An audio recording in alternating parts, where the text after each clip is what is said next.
Hello, welcome back to the channel and welcome to the first editing and revising vlog for Blood of Amberum. It is currently December 3rd. We just finished NaNoWriMo. I just finished getting my last NaNoWriMo video posted on the channel, and now it is time for editing and revising, as well as actually finishing writing Between the Waves, which is the NaNoWriMo project.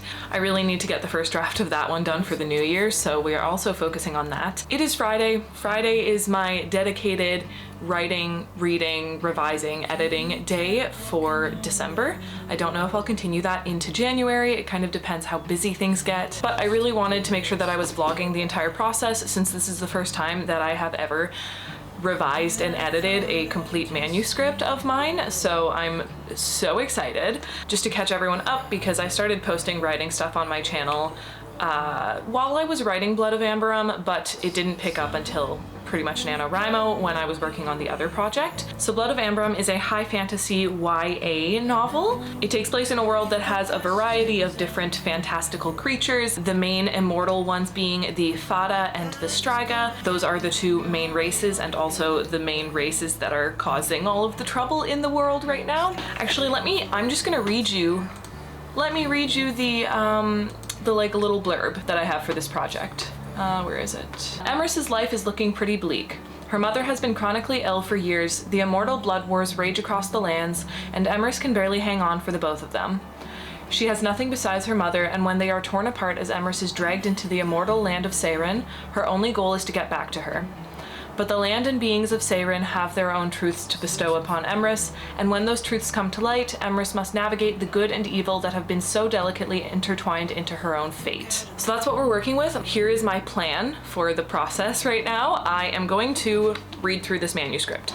I am not going to make any notes in the manuscript. All I'm going to do is get through the entire book, do a full read through. I think I'm going to keep a little notebook just on the side in case there are any major things that I think of that I don't want to forget, but the main focus of this is to just do the read through. I do not want to make any changes. I don't want to add any sticky notes. I don't want to add any written notes in here. I don't want to change anything on the digital file. I just want to read through it. If anything is major that I need to write down, I will use my notebook for that. So that's the plan. I guess I will update you as I go. Yay. I got Starbucks because my plan was that every Friday I would go to a cafe and I would like get my breakfast there and I would get a coffee and I would do my writing stuff from there. But I didn't do that this morning, so I figured I would bring the cafe to me. I also got a package with this stuff. Remember how I was complaining about my wrists getting sore and like my elbows will get sore and stuff when I'm like, especially like the 5,000 word days that I've had or the like the 10,000 word day? My forearms, all parts of my forearms and my wrists and stuff just hated me. So I got some stuff. This is gonna be incredible for typing. This is gonna be incredible for using my mouse because I just use my computer all the time. So I'm glad this came. And now I'm gonna enjoy this and start reading my book. I'm gonna start reading my own book. This is super weird.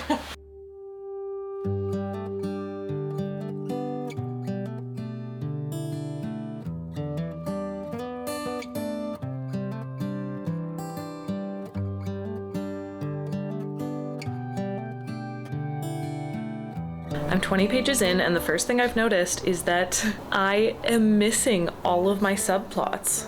Like there are multiple, and I think I kind of knew this was gonna happen because when I was writing I started to add things and I was like, oh, I'll just go back and add them at the beginning.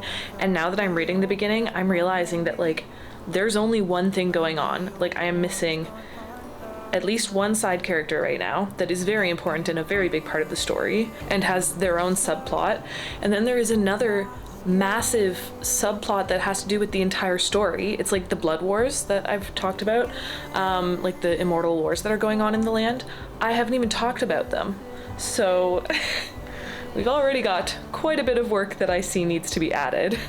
It's Sunday night and I've only read 75 pages, so I definitely haven't gotten done as much as I wanted to, but I think that I need to extend my deadline for when I'll finish this read through. I think I'm gonna aim for the end of the week now, and I am going to make sure that I am actually taking the time to write notes because there are a lot of things to be keeping track of right now that I know I've missed and that I know kind of happen later on in the story as I developed things that need to be added at the beginning. It wasn't a very productive weekend as far as writing goes. That's the update, but we are going to continue tomorrow and we'll just slow it down a little bit if we need to. So yeah. All right, I made it to page 115, which is chapter 11 in my Blood of Amberum read through. I'm gonna be honest, I'm not feeling too bad about it. I was kind of worried that I was going to start the read through and basically sit through it and think about how terrible it was the whole time. But so far, it's really not bad. Like, I have a feeling that I'm going to keep a lot of the words that I have. I like the way it was written. There aren't even that many like grammatical errors or typos, which is very surprising for me. However, then I remembered that the first 30,000 words of this book were written in March of last year.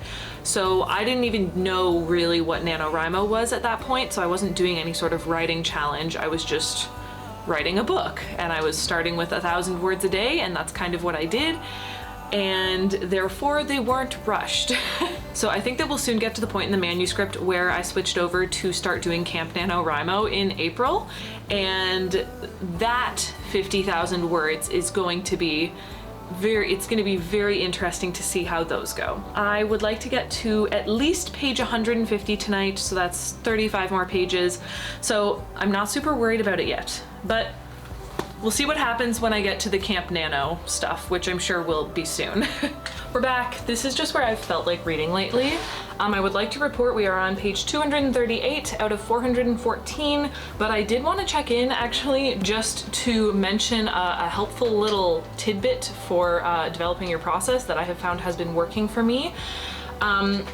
If I did not have a notebook with me, taking notes of everything that comes to mind that I need to change, I would not be getting through this at all. I'm still ignoring like copy edit things, so I'm not checking grammar, I'm not checking spelling, although I do notice the spelling because that's just the kind of brain I have, so it's a little annoying, but I've been getting better at skipping over it. The most important thing is that every time I find something that isn't quite right, like for example, two different people tell the same story of the history of Seirin, and they differed, and I got to the second telling of the history and I was like, wait, this is a little bit off, something's wrong.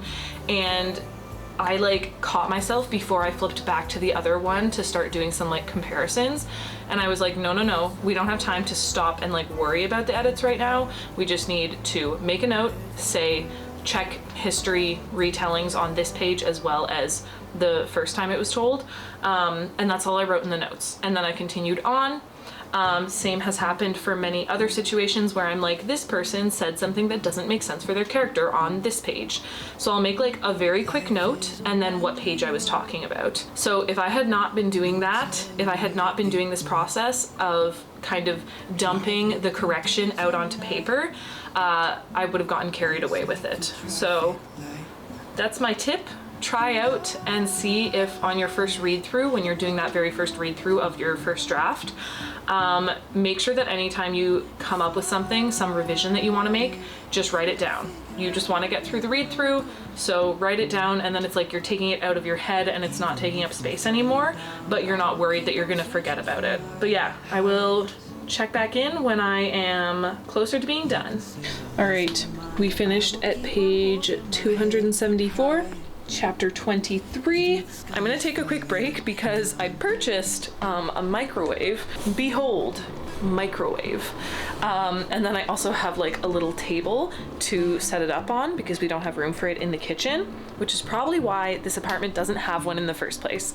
So I'm going to take some time to set up the table and just get the microwave set up because I need like a physical break from reading. And then we're gonna get back into it because we're almost at page 300. It's going well. Again, it's not as bad as I thought. There's a lot that needs fixing, obviously, but I think that the most important thing is seeing the potential, and I keep seeing the potential. Like there are so many moments when I get sucked in and I'm like, oh my God, this is happening, this is so exciting. And then I remember it's my book and I'm like, this means that it has potential. Like there's something there, you know? So it's exciting. It's exciting, but I need a break.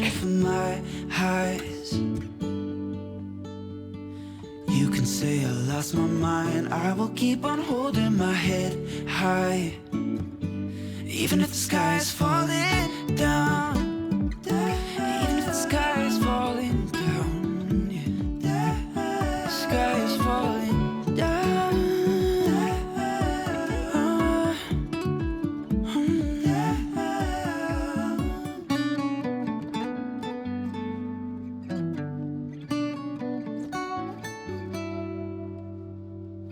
Even if the sky is falling down, even if the sky is falling down, yeah. The sky is falling down. I would like to report that I finished the read through. I didn't finish it last night like I thought I was going to because I ended up going to bed. It was after 11, it was almost 11:30. I had to wake up to teach in the morning, so I was like, I'll just go to bed. They're so loud outside. But last night, I woke up once every hour to hour and a half. Every single hour to hour and a half for the 7 or so hours of sleep I got, I woke up. Once I came out here to check why, like I was like, maybe something's going on and my brain keeps waking me up. Nothing. A little bit of wind outside, but there's always wind. Nothing. I just woke up. So the reason I'm celebrating with this energy drink is because I was just gonna go back to sleep after my classes, and then I said, nope. I have less than 100 pages left of Blood of Amberum to finish. I'm just gonna finish it. So I went to a cafe, got myself a little snack, and I finished the read through. I also spent some time unnecessarily building some cover art. If these books ever get published traditionally, which is what I'm going to try to do, then the cover art is kind of useless, but I like having it. I also like digital illustration, so it's just like a fun thing. It's just a fun way to procrastinate for me. So cheers to the read-through being finished. It's about 1 p.m. now. I have to spend the rest of the day editing, as well as I finished outlining the third act, the final act of Between the Waves, the pirate novel, and I'm pretty excited for it. I think I'm going to kind of add a few more details to the outline and also set it up in my room, like on the wall, so that I can see it, because I still need to finish writing that, and I wanted to finish writing that by the 15th, and that, I don't know if that's gonna happen. But anyways, the read through went really well. I think that it was a really good thing for me to force myself to do a read through without allowing myself to edit anything. It was so hard. I wanted to edit things every time something came up. I was like, I could just whip open the document and edit it right now. No. I needed to not do that. I think that it was a really great way to get back into the story and to like see the bigger picture by reading through the entire thing, only stopping every once in a while to make a very quick note and then continuing to read. I think that gave me a really good idea of the story. It showed me how it formed. It showed me how the pacing was, which that is a major thing that I'm gonna have to fix. And both halves are missing quite a few things that I think would really help with pacing, so that's something I'm gonna have to focus on, which makes sense because Blood of Amberum was my story that I started at the beginning of this year for the sole purpose of just finishing a story. I kind of just dove in. I didn't research story structure. You know, I had the basics in my head, but I really just like typed out a very brief outline chapter by chapter, and I was like, okay, now I'll write it. So it makes sense that the pacing is a little bit weird. Okay, well, I was trying to end off the video and then my camera died. This concludes the first revisions vlog. I'm going to continue vlogging the process as I revise further. I'm gonna start to actually make edits now, which is very exciting. I am also still finishing writing Between the Waves, and I'm about to do some further outlining for that, so that will be vlogged. I also have a video on the way about plotting methods that I have tried so far, what has worked for me, what hasn't worked for me, just basically a whole video about my plotting experience so far. So I hope that you all enjoyed that video. Thank you so much for following along on my journey so far. Don't forget to smile, and I will see you in the next video. Bye.